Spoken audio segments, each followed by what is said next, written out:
went to school for this, okay? So, yeah. So yes, that's what's going to happen to beef prices. They're actually going to be very, very bad. Now, I don't know how you guys eat your meat. Well, Medium rare. as you said. Medium rare. Medium rare. Pink but not light.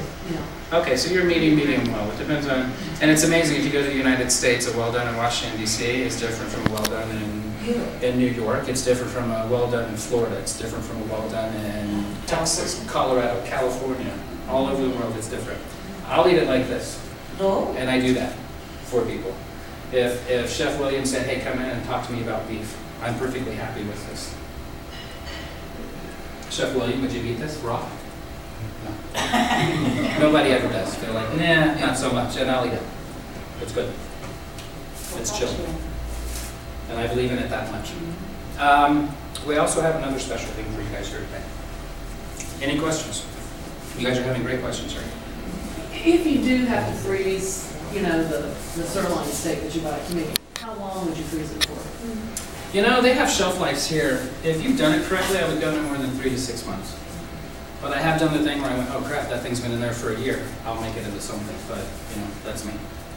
But I would go no more than 3 to 6 months. That's me personally. That's what I would go with. To explain some, go ahead. In Norway, when we eat raw meat, we say there is warm in the meat, so we should not eat raw meat. Yes. So how true is this?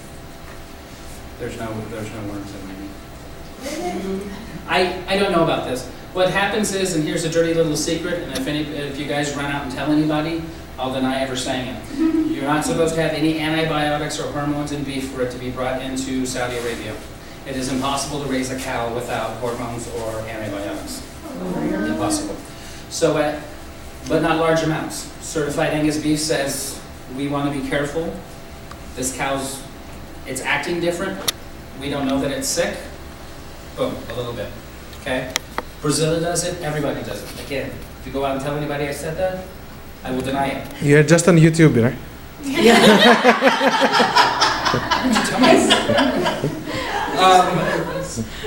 It does not have worms, but yes, you can get beef from certain countries that I would not trust U.S. commercial, to be honest with you. I wouldn't.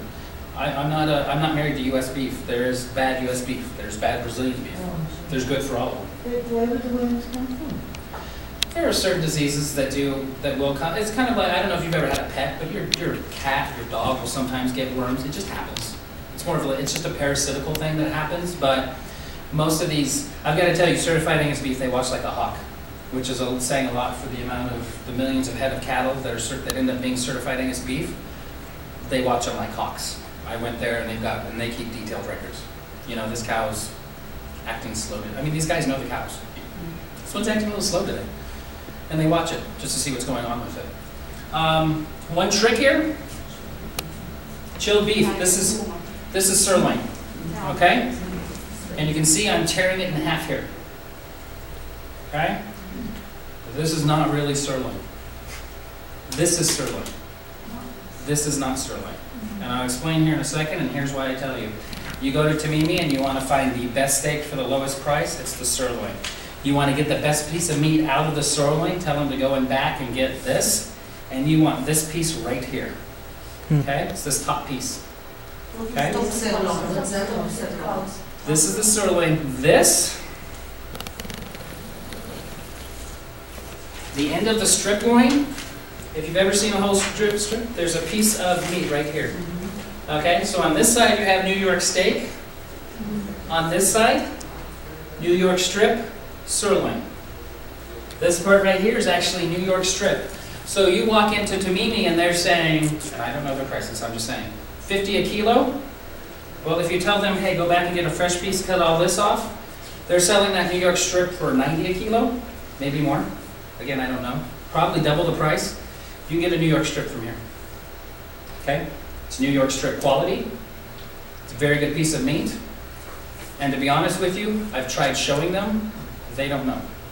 And they will just say, okay. They don't know that's better. I've tried telling them. They don't Say know. this. They don't know. Is it in the diagram? That is in there. You've also got all my information. So anything that you're not seeing in here that you do want to see, I can email you more. And like I said, my business card, I'm not just giving it to you to be, I should give it to them. I hope they never call. Call me. Call me if you're sitting in the grocery store saying, hey, I've got a question. Oh, I'm having a party for however many. Hey, John, can you come cook and make me look really cool on Friday? Certainly. If my schedule allows, I'll do it. Okay? I come really, really cheap. I'll charge you my half price. No, I'm just kidding. I will be more than happy.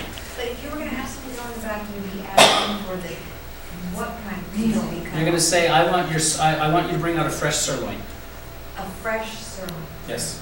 And they'll bring out something that looks like this. Okay? And you will have this flat piece on the top. This is New York strip. And you'll just, it's really, you can see I'm tearing it apart right now. They don't have to think too much. They can just, and they'll say, here you go, 50 a kilo. Great. How much is your New York strip? 90, 100 a kilo. You just saved yourself half the money and you got the same piece of meat. Wow. So, Tricks to the trade. Tricks to the trade. It's the important thing. If you didn't read it like this, but are they really gonna know?